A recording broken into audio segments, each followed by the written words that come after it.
This is the Bottom Line Sports Show with Gerald Brown and Rick Mahorn.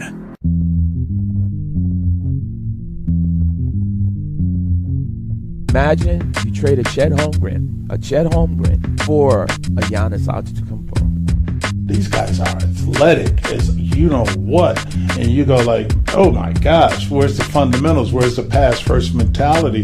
That's not in the league anymore. And now here's your host, Gerald Brown and Rick Mahorn.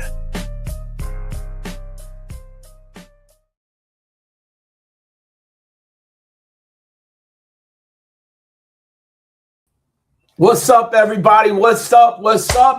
Getting ready for Final Four weekend. Gerald Brown here. Waiting on Rick Mahorn. He's getting in the little hair and makeup. So definitely we'll be having him join us momentarily. Dynamic show as always. Make sure you subscribe to the channel, as well as follow me. Support the show in the way that you can, and always appreciate you. Just basically, like I said before, follow the show, everything that we have going on with the Bottom Line Sports Show. As it's going to be interesting. We have now this Final Four, and I'm really curious to see how this is all playing out in regards to the UNC job, And without further ado, right there on the scene, give him a round of applause. I haven't heard from him in a while. He looking scruffled because he's a bit on the road. Give him a round of applause for the man of the hour, too sweet to be sour, Mr. Ricky Mahorn. What's going on, G? What's happening, man? What's going on, man? Wait a minute. What's up? What is all this? Hey, look, I work for a living, not you. Oh, you need to stop it. That don't make no sense. If I didn't have a haircut the last time we was on, and you were fresh to death. Now you don't have a haircut, but you got G, let me just say this to you. Here we go. The NBA is rough. We went, Pistons. I've been traveling with the Pistons. We played Minnesota, kicked their ass. Went to Oklahoma City, and they pushed the game. Man, let me just say this to you. NBA is wrong for this one here, because we had a back-to-back. Get back. And it was we played on, Monday. The game was at 9:30 Eastern Standard Time, PM. And the game was 8:30 in Oklahoma City. Was that the national televised game? Yep. We had two national televised games, one up in Minnesota. They moved that game up to 5:30. And you go, okay, and I'm going like that because it's a TV game. I mean, don't get me wrong, NBC, Peacock, all the entities that are there, that's cool, but man, come on, man. I don't know. It was like, and then we had to come back, travel from OKC. You know what time I got at home? The plane landed at 4:30. Then you're driving home. I ain't go to bed till 5:45 yesterday. Game yesterday was at 8:00. So come on, man, that's just wrong. Gee, I thought I was playing back in I thought we were playing it back in the 80s, man. It was like catching the first thing smoking to go play a game, and all of a sudden, man, we caught up. But let me say this to you. Okay, I'm ready because I'm ready to hear this. Let me say this to you. We went to Minnesota, we whooped that ass. And the fact was, the boys played. All the boys played except Cade Cunningham and Isaiah Stewart. But then the young boys, Dennis Jenkins and Sarge, the young boys came through. They did what they needed to do. Tobias Harris was banging in some shots and everything. Herder coming off the bench, giving them some of them jumpers and stuff that we desperately needed. But then you go to OKC, we ain't have four of our starters. Cade out. We had, another lineup. We had the Wu. We had Green, Javante Green started. Paul Reed started. Man, everybody thought we was gonna lose by 20. man, Pistons should have won that game. The game went to overtime. And the fact of the matter, yeah, they didn't have, Jalen Williams, one of the Williams, I don't know. They got like 9 Williams on that team and 12 Jalen's. But Shea Gildress, how you gonna go? One man attempts 25 free throws. Don't get me wrong. I like Shea. Shea might have got fouled, but everybody's getting fouled in the NBA. Pistons, they only shot as a team 23. Shea Gildress Alexander shot 25. By himself? Tell me where that makes sense at. Well, it makes sense perhaps with the whole in the college basketball situation with Duke and how this happened. I want to ask you this because as we transition from the college basketball, and I like to always say this is the young boys in the JV as we get ready for the big boys and stuff, getting ready on the NBA playoff stage. Why not junior high school? Because you got junior high school, you got what I'm saying, man. You got what about the JV? You talking JV? You got the freshmen. No, we got the freshmen. Then you got JV. Then you got the varsity. Then you got college. Because it just seems like the way that the college is going is like one and done, and you getting the whole. I don't know. Then you got the G League, and it's like, why don't you just stay in school? You could have learned how to play then.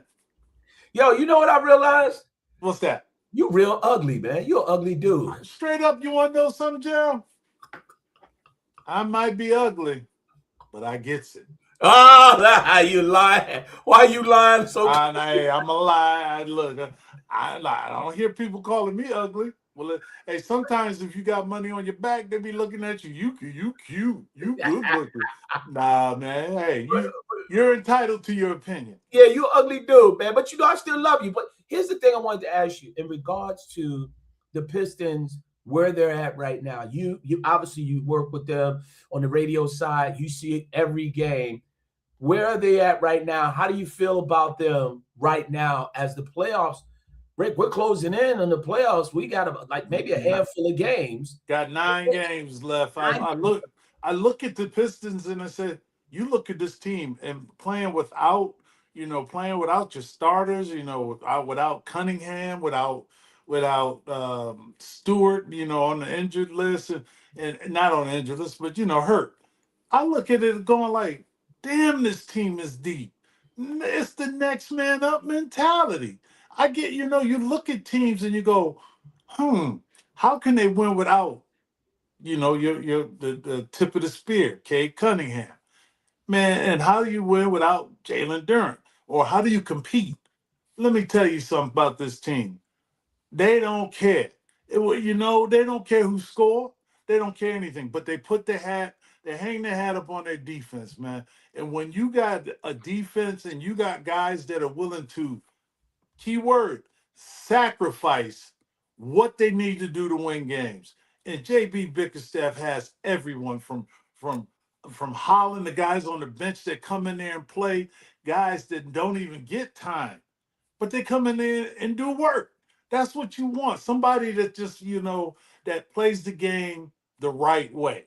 I mean, Larry Brown would always stress that with the 04 boys, going to work boys. And then, us with the bad boys. Bring your job, man. This is your job. Your job is to play, not sit up there and pout because you ain't touched the ball in 20 minutes. I don't care who you are. And I mean, I'm, if I'm trying to throw some shade out there, it might be against the Knicks. Because if Cat ain't getting his little shots up or whatever, or Paolo Banchero, these guys are very talented, but sometimes you got to sacrifice. And I was talking with Isaiah Thomas, the great Isaiah Thomas, Lord Thomas. Isaiah Lord Thomas. That's what if his name Lord Thomas, his mama named him Lord Thomas. And so I look at that, and Zeke and I were talking, man. We were going like. And he brought something up that was really key to me. He said, Horn, other than him saying when he first got in the league, I could score 50, but am I going to win a championship? And you go, no. He says, no. And this was in the Sports Illustrated article.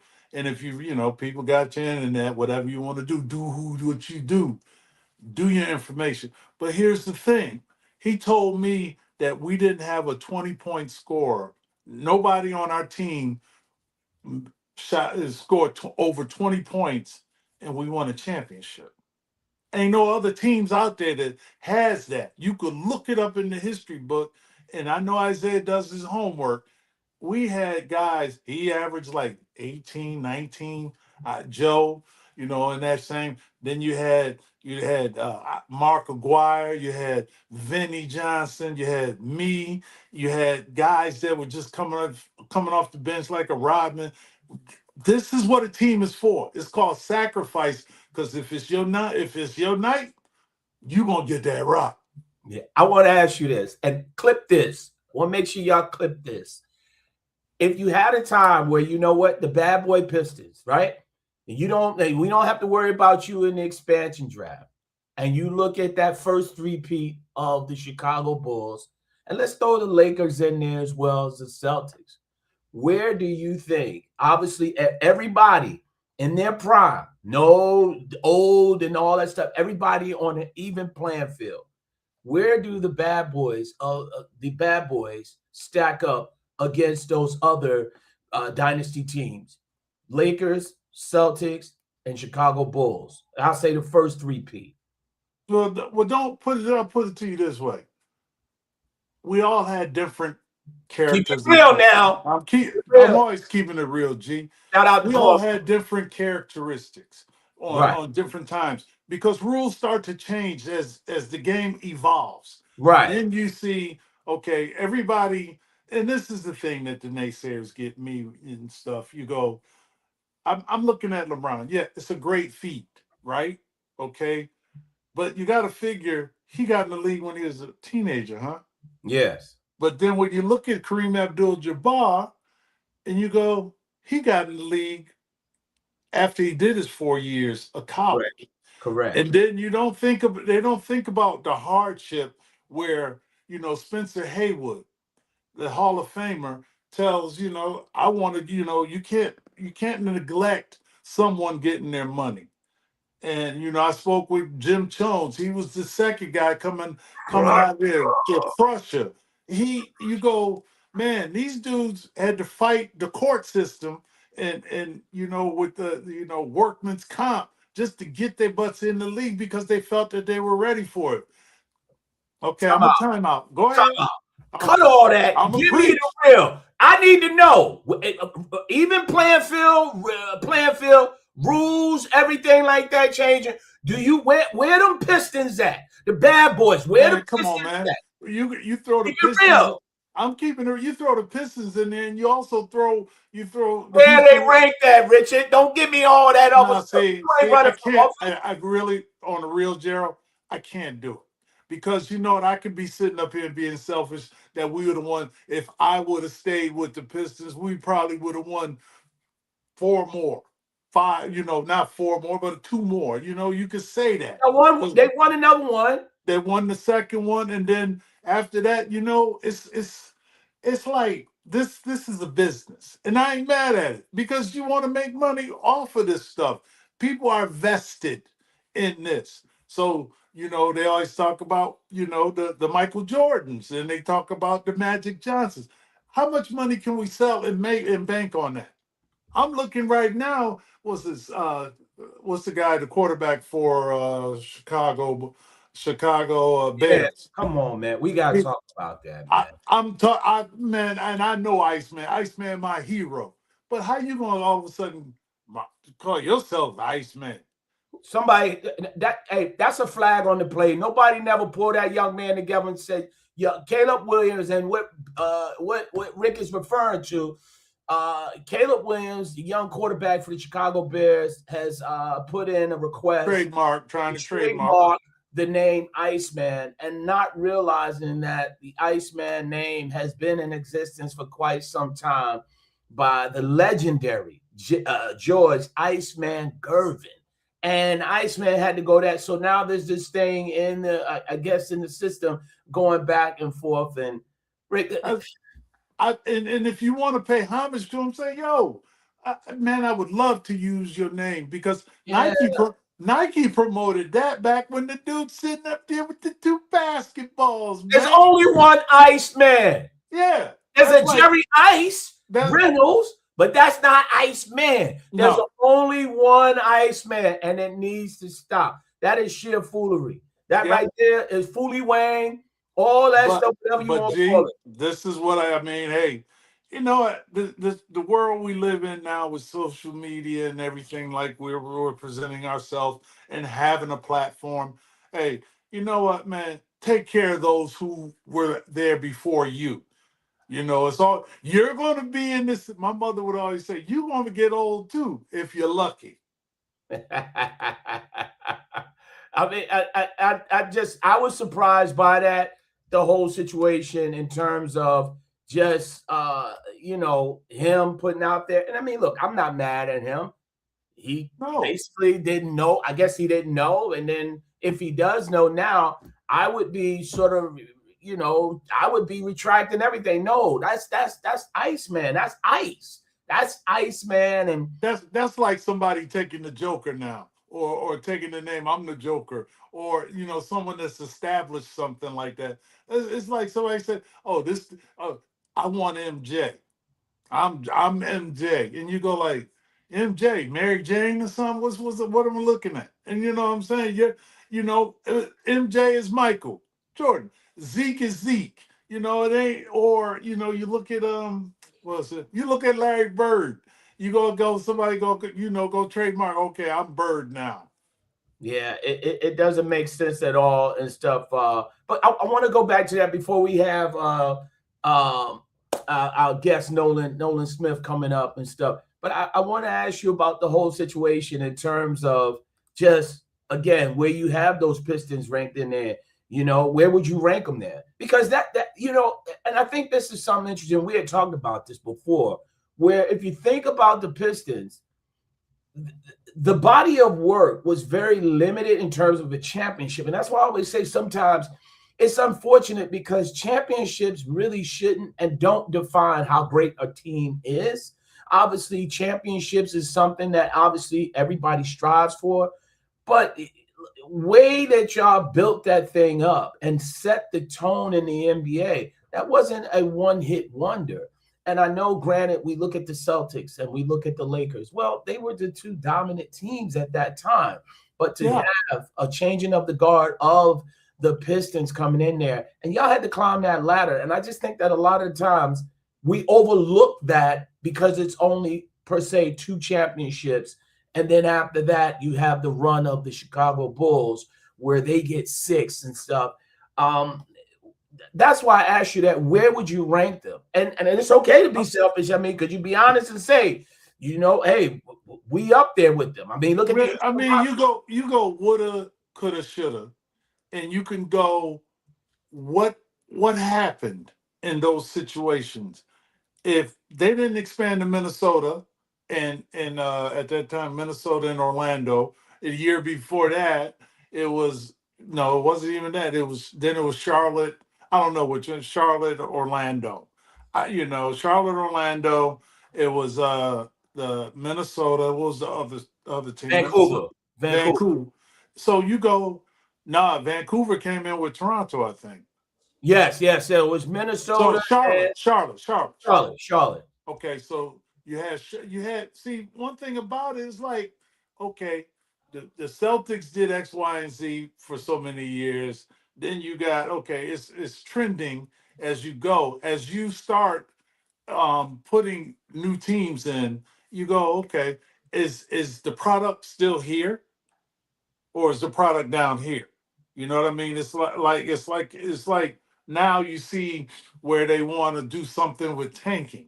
You go like, you want to do something with tanking, but then you look at back in our day, and I go back in our day, look, they was in San Diego. You go, San Diego, we used to say we playing the clip joint. That was what it was. We're going to San Diego, hang out on the beach, like, Bill Walton would do, hanging out, and just say, okay, we're with the clip joint.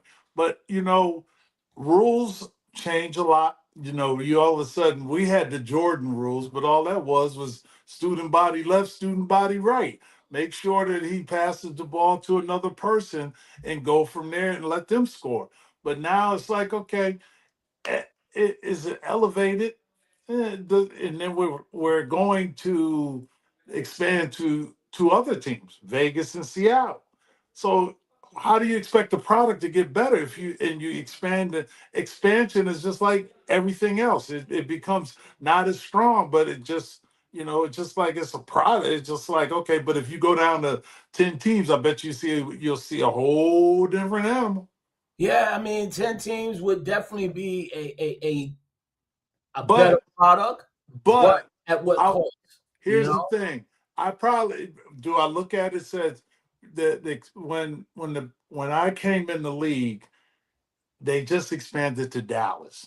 And then they expanded the roster from 11 to 12. And then if you go back a little further, they had the ABA. It was two leagues battling to see which one had the better league. You had the Carolina Cougars, and that's when the New Jersey Nets were there. So 4 teams came from the ABA, and that was San Antonio, that was New Jersey, that was the New Jersey Nets because they had back then the doctor, Indiana, and what was another team? Indiana. Oh, San Antonio. Mm-hmm. So now you had first came in. Yeah, so you got 4 teams from the ABA to go in the NBA who already had, like, I think, it could have been 14 teams. They try to keep it even. But you look at it, you got the originals with the Lakers. No, not the Lakers, because they were Minneapolis Lakers before they moved to LA. Mm-hmm. So people, when you're out there, do your homework, please. I don't know everything, but I try to learn as much as I can because I continue to learn what it's all about. Well, speaking of that, obviously we are on the cusp of the Final Four, and you look at the whole thing that's transpiring. I want to go back to this whole thing with the Duke and UConn game, and had obviously Monday had Gary DeCesar as well as Jerry Eves come on and talk about that. And looking back on that, I don't know if you got a chance to see that play and see how it played out. A lot of questions, and hearing some of the talk back and the feedback, it was, obviously Shire had a timeout. The young man should have just held the ball. And I remember I tweeted on Instagram, posted that we all make mistakes, right? We're human. He's a human. He's a freshman. He's going to make mistakes. But those type of mistakes, Rick, stay with you for a lifetime. And just looking at how that played out in that game, and we're still talking about it, like Duke is supposed to be playing Illinois in the Final Four. UConn, yes, he hit the shot. I give him credit. But what were your thoughts on that in hearing about it, and if you had an opportunity to see it? Oh, I saw it. Gerald, I mean, when you're talking about the Final Four and you're talking about NCAA basketball, you're talking one game. It ain't like the NBA, the playoffs. You're not playing 7-game series, not playing 5-game series. I'd like to see them do something like that, maybe, because then you could see who has the better team. But in college, it's just you're one and done. And the fact is, hey, it's maybe not your day today, and it wasn't Duke's day. And you know what? Human beings, we all gonna make mistakes. Referees make mistakes. Coaches make mistakes. We make mistakes driving. Oh, I shouldn't have took that left when I should have took a right. You know what I mean? So it's like you have these things. You don't get makeups, especially when it comes to life. You can make up some, but you can't make up all. So I look at it and go like, hey, UConn won. They did what they needed to do. They made the last shot. But if you went into a space of playing a 3-game series and the best 2 out of 3 and stuff, I don't think it makes. I don't like it at all. Granted, well, why? Because you got to be prepared, right? Yeah, everybody has an off game. But this raises the stakes even higher.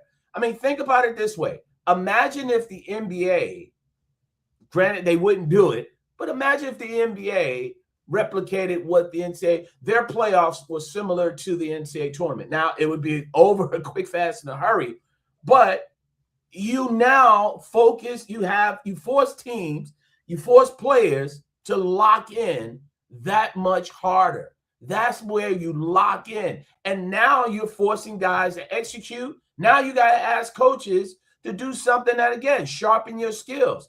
I think clearly when you have this setup, and I understand, 4 out of 7.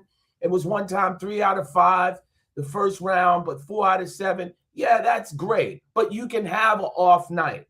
That's what I love about college basketball, is because you got to play your game. You got to bring your A game, plain and simple. It's every day, every game. Every game. But that's see, like that's the old days, Rick, where you know what? You go outside and you play on the hardwood, you play outside on the court, you're going to play and you're going to make sure you bring your A game, because if you lose, you got to sit. You don't want to lose. Whatever, you sitting on the sidelines just mad as hell because you want to get on there. But you know what, G?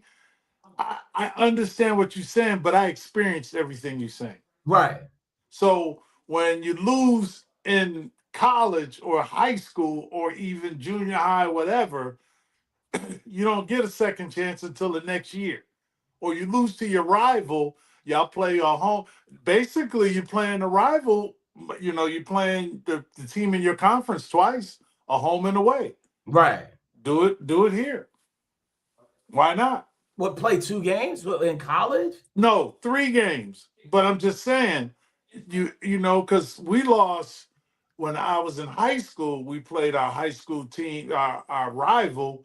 In fact, my brother, they beat their rival school. They were in 2 different brackets. They beat Weaver, beat Hartford High for my brother and them to win the championship.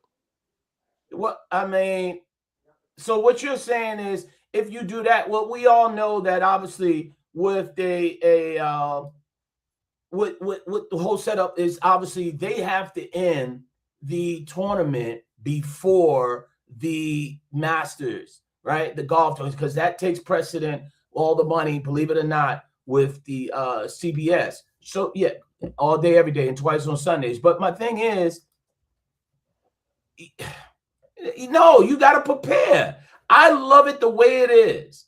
And, okay, so I'm just trying.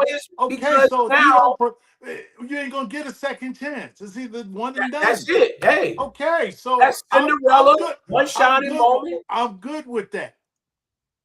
I want, it's like, okay, on to the next. Now we got the Final Four. Hey, it's the pass that Lechner shot the Grand Hill. It's like, it gives you excitement, it gives you build up. In the pros, it's a different story because you're gonna get seven game series. You playing the team, you looking at this team 7 straight times. Not only from the regular season, you add those 2 games with the East versus the West. You add those 2 games, you're basically playing 9 games. Do you think that hurts in the NBA? Because like you said, you can go and take a situation and have a you mean in professional sports? In professional sports. Well, you know what? Let's bring on a gentleman and stuff.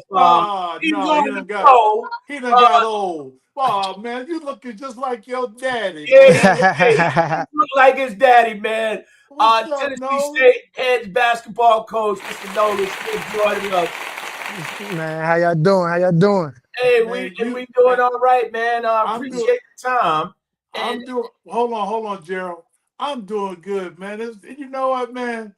Oh, you look like your daddy. I can just grab that head. And don't get me wrong, you looking like Monica too. So I be like, oh my gosh, what's going on, man? You make oh my gosh, I got chills, man. Man, you know how much I miss your daddy. If we'd have had your daddy when we played Chicago, I already know. Oh, you already know. See, Gerald, you ain't know nothing about that. But you know what? The thing is, seeing his dad, and obviously Louisville Cardinal legend and stuff. And the thing is, Nolan, looking at you, man, has people tell you the older you get, the more you look like your dad? Man, absolutely. I was a ball boy for the Knicks, and I remember them coming in there, and I'm looking, and I'm like, Dad, I see him. You know, hey, the older I get, the more I start to walk like them. My mannerisms, they like, man, you walking just like your daddy with poking your butt out, just like he used to. Like, I'm like, man, I hear it all the time, man, and I love it. Hey, so wait, Nolan, so you embarking as coaching, but here, man, it's like your father to me when I got to Philadelphia and playing against him. Gerald, we know what his nickname was when we were playing Rock. Yeah. Because that man, he'd beat you up and start slobbing in them corners of his mouth. And we used to say, oh man, he mad now. And he ain't give a damn about Michael Jordan. He was all muscle. That man, wrong man. Nah. It wasn't even the fact that he was muscled and but he didn't give a damn who you were. That's right. That's what, that's what I loved about Derek Smith playing with him. I wish them knees was all right when he was it, boy. Don't get me. I'm. You just brought memories where Charlie. He would have told Charles Barkley, "You better hit Michael Jordan. I don't care if he's your friend." That's right. That's right. That's right. So Nolan, let's tell the people out there what you're doing now. Yep. What you think he's doing? He's Tennessee State head basketball coach, fool. I ain't asked you, Gerald. I asked Nolan. Won't you sit back there and let the real men talk? Some people that's done stuff because you didn't play in college. Oh, so you know what? Hey, that's all right. But you know what? You saying, look, that the hair dye and facial dye, you got to get it together, all right? No, I don't need all that, Gerald. I'm old. Shut up. What do I got to impress? I got kids, I got we go through this. I know y'all do. I know y'all do. I know y'all nonstop. Listen, Gerald. Listen, I don't give a damn. I would use the other word, but I don't give a damn. This is me. You weren't raised like that. No, to talk about this past season. Congratulations, first year in at Tennessee State, and congratulations winning the Ohio Valley Conference Coach of the Year, leading the Tennessee State Tigers to the NCAA tournament. Talk about that, recap that season, your first sideline for them. Man, look, it was an absolute blessing, man, just to be in this position, to jump into the head coach seat and getting the job late July, getting in here, just getting these guys to completely buy into the culture of winning, the culture of becoming a champion. And for us, what does that look like? When I tell my guys, you got to be built to win. Well, that's not just on the court, that's off the court. You got to be tough. You got to be tough, mental toughness, physical toughness. How do you train? How do you prepare? And kind of like you talk about my dad, that mindset of like, I don't care who we play. I don't care who's in front of us. We're going out here to kill. And that's the mindset that they had to completely buy into. And they did. I had an amazing group of young men that just from day one, they had to get to know me, right? They had to get to know my staff. I was able to bring in a great staff, Coach Vince Taylor, DeMar Johnson, Delonte Hill, and Brandon Lockridge, and a couple of these guys that have been at the highest level, coached the highest level, coached NBA guys. When these guys came in, they were completely bought in to what we were trying to do. And when our guys got to work, at the end of the day, it was always about winning. And there was a process to it, right? There was a process to winning. Winning doesn't just happen overnight. You're going to take your L's. The journey is a beautiful thing if you embrace it. If you don't totally embrace the journey, when you lose, that's when one L turns to two L's, turns to three L's. These guys, every L that we took, they learned from it. They got better. They were eager to get back into practice. They were eager to watch film. We had guys all year long wondering when we were watching film. Didn't care how long. So that was the beautiful thing. My first year, just having a great group of guys that were bought in on winning and really just trusted us. And I think we have a great staff that is just excited to stay here at Tennessee State and do it again. Yeah, just brought the whole DC Assault, the whole crew. I ain't That's it. That's it. So I mean, I ain't gonna say Hampton. I ain't gonna say Hampton, but Nolan, in this new college atmosphere, how tough is it to keep the guys that are performing well with other coaches out there trying to grab and say, okay, I got this for you, I got that Yeah, for you. How tough is that now? it's very tough. It's very tough. But my philosophy is, if they're that good, and I hope that I can develop young men to where they are that good, I don't want to keep them, right? I hope that my culture is strong enough that they want to stay, that they love us as a coaching staff, but we love them enough and understand the climate of this game is, if I have a young man who comes from nothing, right, and they have a chance to give their family $1 million, $2 million because of what they've done on the court for us, I'm gonna make the call for you and help you go get that money, life changing money, you know. And that, I think that's my job. It's not my job to be selfish ever. You know, we're in the business of helping these young men, and now we get to really help them because financially they can take care of themselves and take care of their families. Yeah, I like that. Your mama, daddy raised you well, son. That's right. You bring inspiration to me, man. I love that. I love that. Yeah, no, Nolan. So I mean, let's go back. Obviously, we spoke, got a chance to really chop it up all last year in the off season. Well, going into the off season, and you were part of obviously the year before that, going in with Memphis Tigers and stuff. Talk about really this opportunity kept coming up, and obviously making the decision to go to Tennessee State. Yeah, man, it was a very tough situation, very tough decision to make. You know, spending a year with Penny Hardaway. That, you know, anytime you win with somebody, it's hard to leave, right? We were AAC regular season champions, tournament champions, had a really good team. It's hard to leave that because whenever you win, you want to do it again with the same guy that you did it with. But the journey that I was on since leaving Duke, after going to Louisville for 2 years, then going there, you know, Coach K always asked us, first being on his staff for 7 years, first thing he asks is, do you want to become a head coach? You can't join his staff if you don't want to become a head coach. So obviously that was my goal. That's my dream. You know, my dad ultimately was one day going to become a head coach. Following in his footsteps, this is what I've wanted. So when I got that call late July saying, hey, do you want to take on Tennessee State? It was really a no-brainer and a great opportunity to come in here, especially looking at what they had. I knew it was a roster that was built to win.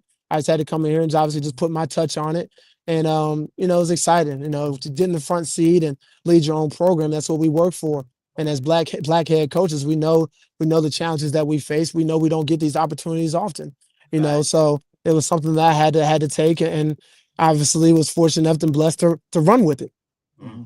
You know, Nolan, what coaches, you know, that you've met and that you do have, who mentors you where you just, if something that doesn't register what you want to do, which coach do you call a lot and just talk?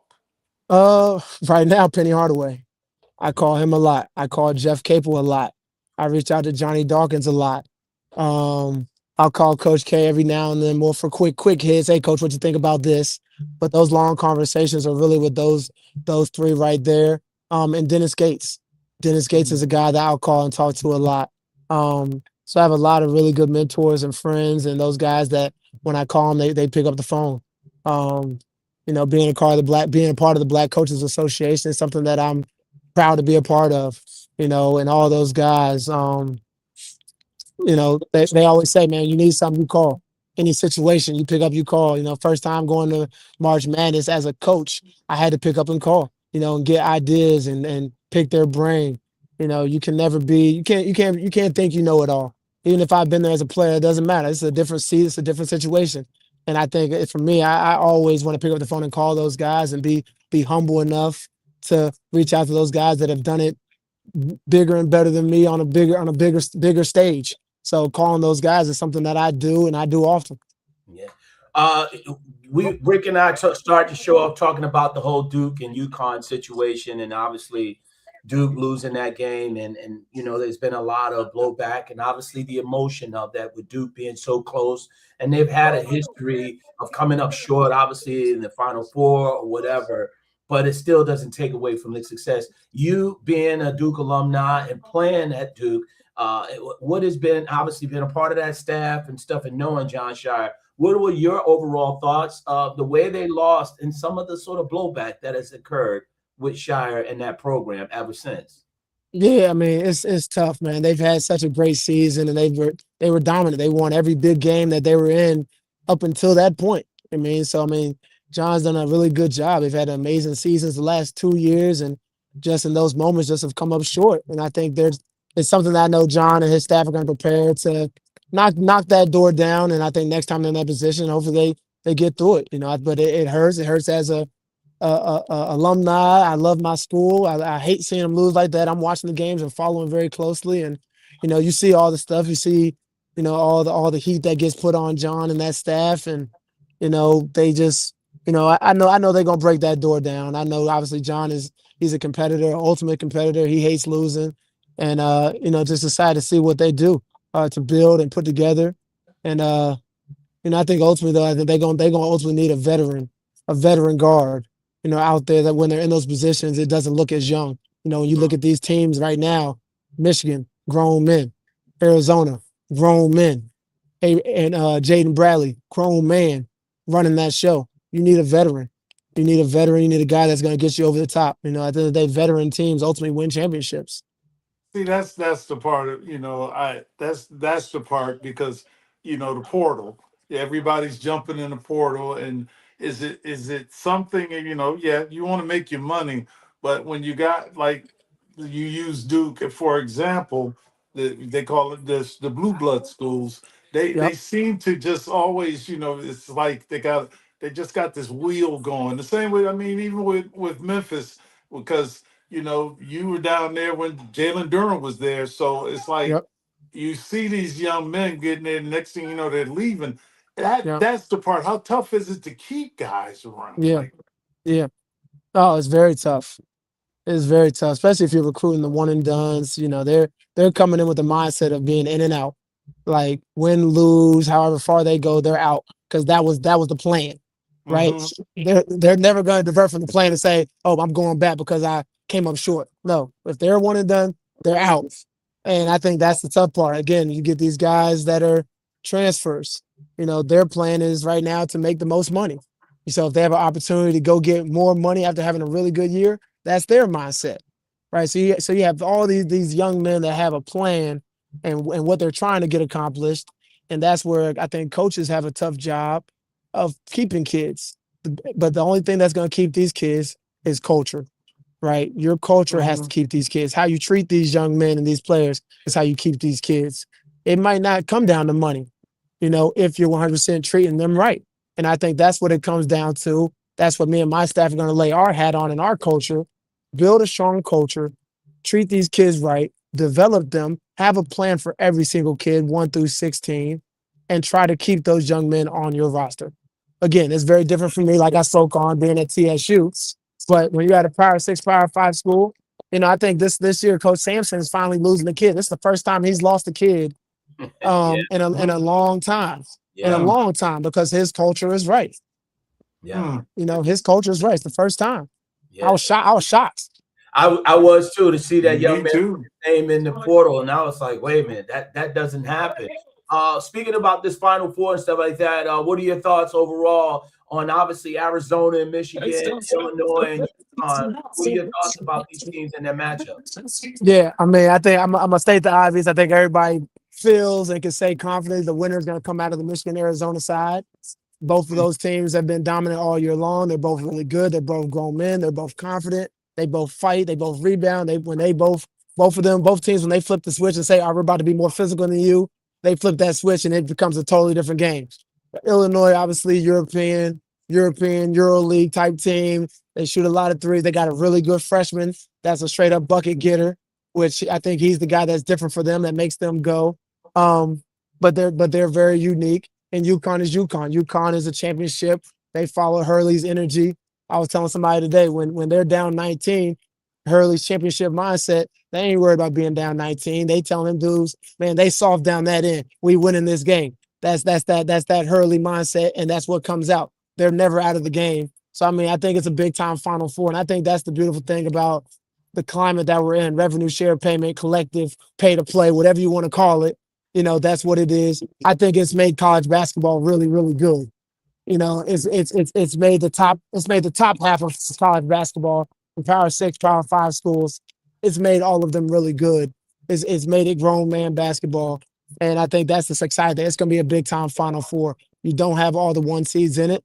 And again, Michigan, Arizona are probably the 2 better teams, but it's going to be a big time Final Four that I'm excited to watch. Yeah. Rick and I were talking about something, and Rick, I just wanted to jump in. Rick and I were talking about a situation where, obviously Rick, with his NBA background, you played in the NBA and had an opportunity to be there. And obviously, when we look at the playoffs, because right after this, we got the NBA playoffs.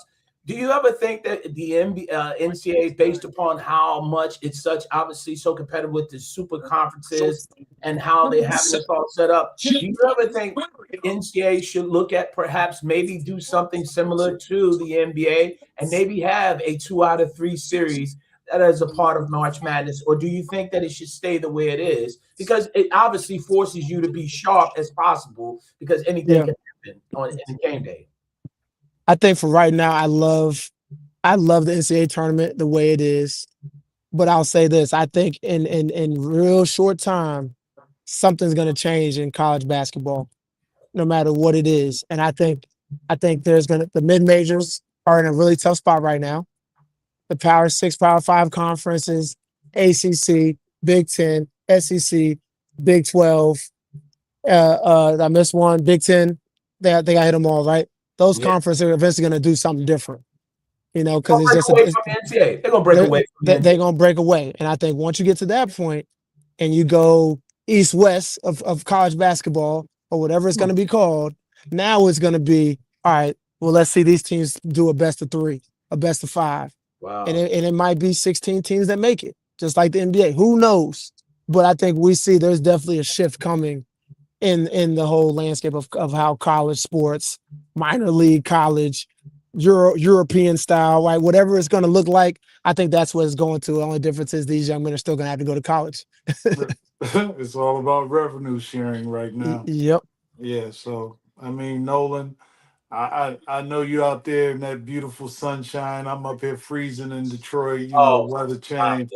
And Gerald sitting in that sauna. Hey, it's 70-something degrees. You know what I'm saying? New York City, New Jersey, it's 77. We're not complaining, man. And neither should you, this stuff. I want to ask you before we let you get on out of here. Penny has been under a lot of criticism in Memphis, and so many people were down about this season and stuff. What has been your overall thought on that? And how surprised were you that there was such a backlash, especially this team that he fielded this year? Make no mistake about it. They weren't that good. They didn't have a good season. But how surprised were you, and are you, at so much of the backlash that he has been encountering? I'm not surprised by it, because that's what black head coaches are up against, right? That's what they're up against. And when you do not have a good year, they always want to put you on the hot seat quick. Right, quickly. That's Hubert Davis. You know what I'm saying? And y'all know me. I'm a straight shooter. That's what it is. That's what it is. And it's unfortunate. That man, from the minute he stepped foot on Memphis campus, consistently winning 20-plus games, consistently plays the toughest schedule in the country, consistently does not duck any smoke, and consistently beats SEC teams every single year, including last year when we beat Ole Miss. When we go to Clemson and win, when we go to Virginia and win, when we beat UConn, we beat Michigan State. This is a dude who's consistently beat some of the coaches that everybody puts on a high pedestal. So we can't say he can't coach. We know he can coach, right? So I laugh at it, and the conversations I have with Coach, we know what time it is now. They've made changes to the staff, but at the end of the day, Coach Hardaway is going to win. His style of play, the way they play, guys love playing for him. He gives freedom. He teaches these guys how to be prepared for the NBA and the next level. And he's a great man. He's a great man. The way he does things, if you're going in there and you want to win, you want to play a tough schedule, he's going to make sure you're prepared. He's going to make sure you win. He's going to put that battery in your back. So, but that's what it is, man. I think, again, I'll say it's unfair. It's unfair, but it is what it is. He's built for it. We all know what it is. And when you are built for it, it just makes you hungrier. It makes you prepare harder. It makes you go get a better group of guys that are bought into winning, and then you go get the job done. definitely. I spoke to him yesterday and stuff like that, man. And I told him, hey, he's really, especially seeing how somber he was and stuff like that. Just through that whole process, man. It seems like he's in good spirits and stuff like that. But you're right. It's really surprising how it's all played out. Obviously, I'm sorry. Go ahead. Oh no, listen. I'm sitting here just admiring my man. I'm just proud of you because you feel like you're part of my family. You're always going to be part of that. So you keep doing your thing, but if you run up on this school right there, you know what I'm saying? You see that right there? You run up on that HBCU, I'm gonna give you the business. I'm gonna give you the business because that's what we do. I think we'll possibly working on a game, possibly in DC. So make sure you're there front row. Well, I'm still doing this thing up here with Detroit. I'm trying to win. I need more rings. You know what I mean? Even from a broadcaster standpoint, I need more rings because Gerald ain't got none. Hey, listen. The last ring I had, the only ring you got is right up here on the top of your head, boy, because you ain't got nothing right there. That landing pad is there. No, that's real here. Listen, Nolan, hey, man, really appreciate you, man, my brother, taking out the time in your schedule. And of course. So happy for you, your family, and all success. And you know what, man, definitely going to be supporting you. I want to get down to a game, definitely going to hang out and stuff like that, man. And you know what, man, all that you continue success in all that you do, man, and all the best. And Vince Taylor's one of my guys, man, when he was down there with Coach P, with Francisco, man. I'm so happy that he's a part of your staff and really embracing family, man. So definitely, man, absolutely for you. Keep doing your thing, brother. I'm coming. Man, I appreciate y'all. I'm gonna try. I'm gonna tell you right now. If you anywhere within the 50-mile radius of Detroit, I'm coming to your game, son. I'm going to yes, game. It's in DC. I'm coming there, man, because I know I'm bringing my man. You can't go to DC. You can't go to DC with that chopped cheese haircut. Get out of here with that. They ain't gonna let you on the train, man. Get out of here. Nolan, hey man, appreciate it. Y'all crazy, man. Hey Nolan, I still keep it real, man. You know that, boy. I already know, man. I appreciate y'all having me on, man. Love y'all, brothers. Love you too, man. Tell Monica I say hi, man. I will. All right. Nolan Smith joining us here. Thanks again, Nolan, for joining us. And man, young brother, excited, man, to see what he's going to do. I love the fact is that Rick, he touched on the fact that, let's be honest, man, if you're a black coach in college basketball, hell, in professional sports, you got to win on a consistent level. And it's great, when you win that first year and stuff, but it's always, people don't understand, it's no matter what. Like if you have injuries, players don't perform, it's almost like people forget what you have done. And he touched on that. And you're right. Guys got to pull for one another and really support one another. And I think he's really set himself up to have a strong supporting staff around him to continue to be able to have success. And obviously, the next step is making that step to that Power 5 conference. And or you can move up to the NBA. Here's the thing, Gerald. We have to start treating people as people and not as color. And this, in this society, in the way that everybody wants to antagonize. Oh, this is a black thing. This is a white thing. This is a Mexican thing. This is an Italian thing. And it's more like we're all human beings. We're all going to make mistakes. We breathe air the same way everybody else breathe air. If you need blood, they ain't looking at they're looking at what's coming out the vein. They don't care what the color of your skin, the kidney, things of that. We have to, as a society, be accepting of everything. So, I mean, if it's any wisdom out there that I can push on to the people that are watching us, is that treat me as if I'm one of your own, because we are human beings. We ain't out living in the tree or running around the streets. Everybody's going to go through hard times. Every time, you ain't going to win every year, and expectations are high for, as far as being African American in this world or Native American. It doesn't matter. We make mistakes. Can we be entitled to make them? And if the Hubert Davis situation, you got a lot. A black coach can't last long. And I mean, if we're keeping it real, that's what you got to be. I don't know. I'm just saying, just treat everybody as if you're equal to everybody. Yeah, Michigan and Arizona are scheduled, and like Nolan talked about with the Final Four. I want to get your thoughts and get your picks and stuff. For Michigan and Arizona are set to do battle. And the first game you'll have Illinois versus UConn and stuff. Who do you like in that first game, Illinois and UConn? Illinois and UConn. I got to go with UConn. Got to go with my home state for a minute. I got to go with them because hey, I'm rooting on that part of it because I'm not as vested as you are because I still do NBA. Yeah, I like Illinois, and I think the biggest thing is they got a young man, Keaton Wagler.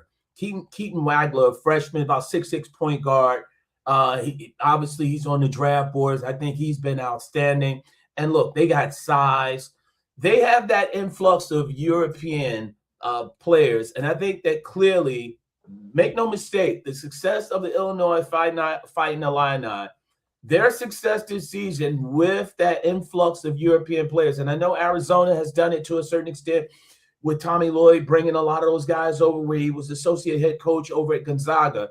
I think really Illinois and Brad Underwood has really opened up sort of a door where you're going to probably see a lot more colleges looking to infuse a lot of European players. I like Illinois in this game over UConn, and I don't think it'll be even close, but I have Illinois in that final game. Michigan and Arizona, Michigan, they pretty much prepare and they lay out a starting five, a front court that's comparable to an NBA size front court. And then obviously led by Player of the Year, Yaxel Landenberg, young man that transferred from UAB, has come there and has played well and stuff.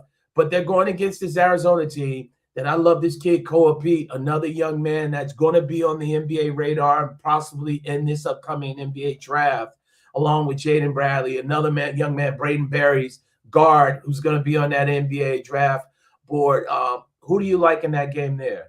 Come on, Gerald. Where do I live now? You from? I gotta hold on. See how you be going on? You here and there. I mean, I'm from UConn. I'm from Connecticut, and then I'm in Michigan. Like I said, Gerald, I'm not as vested as you are. I know more about Michigan and UConn than I do about Illinois and Arizona. I mean, I spoke with Mike Bibby earlier today, and Mike Bibby, we interviewed him earlier on a show I had to do. Mike Bibby, he's Arizona. I was like, I'm going for Michigan. I'm staying up here. I gotta be around these Wolverine fans. My daughter went to Michigan. Come on, man. It's Michigan and UConn. What else I'm gonna say? Yeah, I get that. I'm gonna say you're more vested, Gerald. Yeah, I know, because I don't have a dog in the fight. But I'm gonna say Illinois in the upset over. I don't want. I mean, it's not an upset. It's not upset, really. It's not upset because it was an upset with UConn and Duke. Yeah, it's upset. Yeah, Illinois, knowing that it's will it be a Big Ten finals? We don't know, but right now I just look at it going, I gotta go with Michigan because I'm here and I gotta hear it, and everybody in my house is gonna be rooting for it. Yeah, it is set up for a almost like a Big Ten kind of setup where Arizona being the Big 12. So I'm gonna say Illinois. I'm gonna say Illinois will cut down the nets. But I want to ask you this before we get on out of here. Yeah, because you know what? I'm gonna say Illinois. I'm looking at that. And I want to ask you plain and simple, as we sort of revert back to the NBA, the team that is the scariest in the East outside of the Detroit Pistons, obviously still waiting for Cade Cunningham getting back and recovering. And hopefully he will be able to be healthy enough to participate in the playoffs upcoming. But you look at this Don't team. Forget Isaiah Stewart as well. So hopefully the Pistons will be 100% healthy or close to it. But give me a team, Rick, because you've seen all these teams as we close in.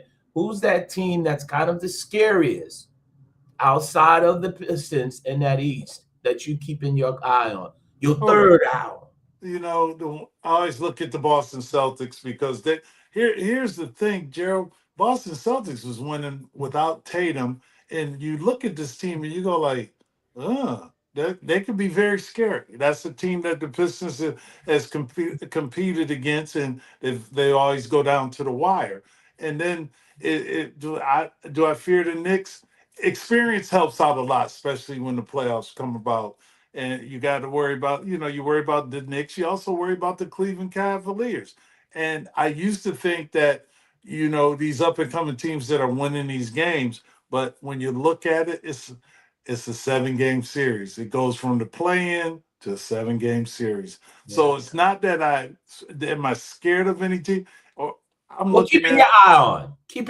I keep my eye on because in the East, you don't know if Orlando, if they ever get back, do what they get can get together and have Franz Wagner there as well. That can help them out tremendously. And you look at the Charlotte Hornets, who are starting to do some things. I just keep an eye out I really just keep an eye out on the Boston Celtics right now, and also the Cleveland Cavaliers getting healthy.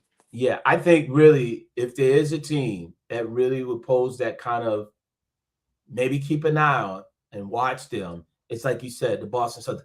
And it's not a knock against the Knicks or the Cavaliers. I just think that the way the Celtics are constructed, they've been there, they've done that. And you're right. Experience does factor a lot, and it means a lot when you are knowing that, okay, we're not going to panic because we've been here, we understand this.